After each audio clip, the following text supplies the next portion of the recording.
Hey everybody, Davey here from Davey's World Fishing. Today we're going to talk about a bunch of different ways to rig your live bait.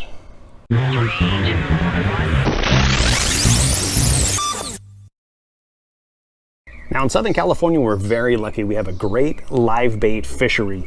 You can just run out to the bait barge, you pay a few bucks, and you get some scoops of bait. Usually it's out here at Sardine and Anchovy. Those are going to be our primary feed. Sardine over the last several years, anchovies years past, and hopefully anchovies coming up here again in the future for us. But we have some great live bait fisheries. Now the key to fishing the live bait is actually rigging them correctly. Today I'm going to show you a couple different techniques and different ways to actually rig those live baits. I've got an artificial bait here in front of me, but this will give you the point. I've got actually a large 5/0 hook, which is pretty large for what we would use out here unless we're fishing big mackerel or some of the bigger horse sardines. But this will give you the point. So the first one I want to show you is called a nose hook. This is probably going to be the most popular and the easiest way to keep your live bait alive. So what you're going to do is you're going to grab that sardine or mackerel or anchovy, whatever you have, grab it, nice fresh one, nice and green. It's kicking, he's in your hand. You're going to take that hook, you're going to go right through the cartilage, almost right in front of the eyes. There's a nice thick piece of cartilage there. You can go in and right on through, and it's going to sit nice and evenly right between the eyes. I don't know if you can completely see that there, but that's a nice, easy way to do it. What happens there on that nose hook is the fish can still open its mouth, it can still get plenty of water going through its gills, and it's just a great way to rig that bait. That bait will then go forward. If you're using any kind of sinker rig or a dropper loop or a slider, that nose hook is generally the best way to do it because you're actually pulling that fish down in a natural swimming motion. If you're at a butt hook or collar hook or top hook or shoulder hook or any other way to do it, when you do that and you're using any kind of weight, you're going to pull your fish backwards, which is very unnatural, and it'll actually drown that bait. So if you're fishing with any kind of weight, you want to use that nose hook. That's one way. That's the first way I like to show everybody, and that's usually the most common. Now the next technique I want to show you is called the shoulder hook. That's going to be it, just on the shoulders there. So it's behind the eyes and usually right above the pectoral fins right on the side there. So right across the top. There's a nice meaty section of the bait. You're just going to take your hook, you're going to go directly across and through the meat of that fish there, and you're going to just come right across the top. The hook will sit naturally on the top and it'll be pulled backwards just like that. So you have your line facing back, and your fish can actually swim its way forward. This is going to be another great way to do it if you have an unrigged or an unhooked, or I'm sorry, an unweighted line. So you put it right across the top there. That fish is going to swim out away from the boat or away from your kayak or however you happen to be fishing. The cool part about that one there is from the bottom, that hook is nearly invisible. The fish can't see it. You know, bluefin tuna, a lot of times they're coming up from down below, from down the depths, and they're going to come up and eat that live bait. They can't see it there, but that is a nice, easy, natural way, and it's able to swim its way out. Don't mind this hook here, that's attached to that swim bait there, but that's the shoulder hook. It goes out and it lets that bait swim. Now, the good thing about this one here is if you do use some kind of weight on there too, usually it's able to spin it and it'll pull that bait forward. So you can use this with a weighted rig like that. I generally don't use this one with the sinker rig, but if you're using a sliding sinker, that's a good one for it. Sometimes people will do it on the dropper loop. I don't recommend it, but generally just for the fly line, unweighted, it's a great way to do it. As I mentioned, it's nearly invisible to the fish from below, and you do get a lot of strikes on that shoulder hook, and it's a nice meaty section. If you're not a real gentle caster, you don't have to do the little lob to get that bait out there. It's a great way to do it. Now, if you're having an issue with your bait not getting away from the boat, maybe maybe the bait that you guys got at the receiver is not the freshest, or it's not the most lively. So once you hook it, it's not swimming away from the boat on its own.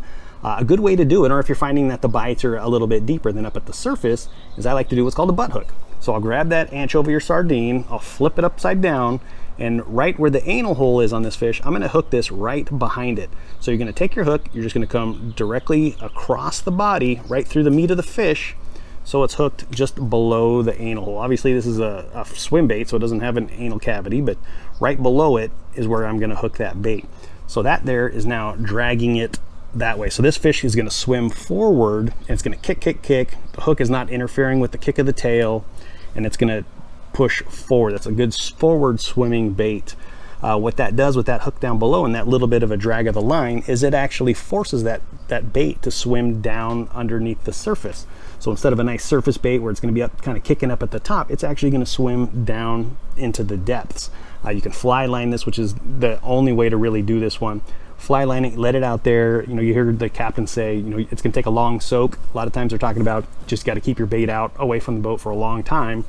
This is a great bait for that long soak. What that's going to do is get that bait out, it's going to swim out from the boat, and it's going to pull it downwards. So now this bait is swimming down into the depths. You might get in 20, 30, 40 feet deep. Sometimes you'll even get if you're fishing like Catalina Island for Yellowtail, you can get this down towards the bottom. If you're fishing that 80 feet deep and you're doing a long soak, so you're letting that line out, let it out, let it out, that bait's going to get down into the depths. Very effective way to get bit. Now, when you do the butt hook here, you do not want to use any kind of weight on your line.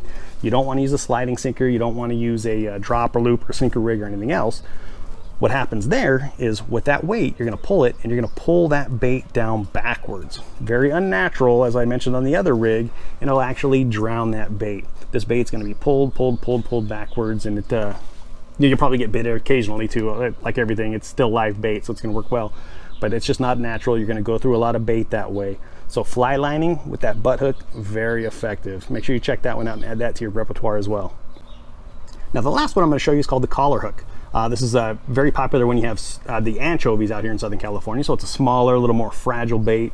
You're going to go with a lighter gauge hook. You know, a lot of times you're using that like that 1 or a 2 or a 4. So real small hooks. But there's the little collar, which is going to run right along the edge of the gill plate there. You're going to take that thin hook. I like to go from back forward. So I'm going to come right up to that meaty section of that collar. You're just going to go right into it. You're going to pierce the meat. Of course, it's a rubber bait, so it's not that easy. But you're going to pierce it, and you're going to go all the way on through, almost so the shank of the hook is lined up nice and evenly with that bait, if you can see that there. So what that does, that's also a good forward swimming bait. So you're talking fly lines, you're talking you know, unrigged, unweighted line setups there. So that collar hook, you're touching the meat of that fish there, and it's fairly fragile. It's the meat section, but it's not as stout as the cartilage in the nose, or of course the bridge of the back, the shoulders there. But you know, you're going to put it right through that collar there. You're going to throw that guy out there. What that does is that lets that bait also free swim forward. On those anchovies, they're not going to take off like sardines do, or mackerel or anything else. They're going to kind of flutter, and you want the least resistance possible. So on that collar hook, nice and easy right through there, and that'll get them away from the boat. And a lot of times those bigger fish are keyed in on those little tiny baits. And that's where you know, match the hatch you always hear. So if they're keyed on those little baits, you want to get those small fired up baits. Do that collar hook and throw it out there. Now another one that you don't want to do with the weighted one, because it's going to pull that bait backwards. Not effective, not natural, and you'll kill your bait fairly quickly. You're going to end up finding yourself go through a lot of baits, not get a lot of bites. But that's the collar hook there. So you're hooking it right through the little collar section, just behind the gill section there. That's what I do. 4 or 5 great effective techniques. You got your nose hook, you got your shoulder hook, butt hook, and the collar hook. I hope that helps you out there. Like I said, Southern California, if you're new to fishing, you'll hear these people talk about these terms, but it's good to kind of see them in person there as well. I do appreciate y'all checking in. Do me a favor, hit that like button down below and subscribe to Davy's World Fishing up in that right-hand corner. We'll see you out on the water.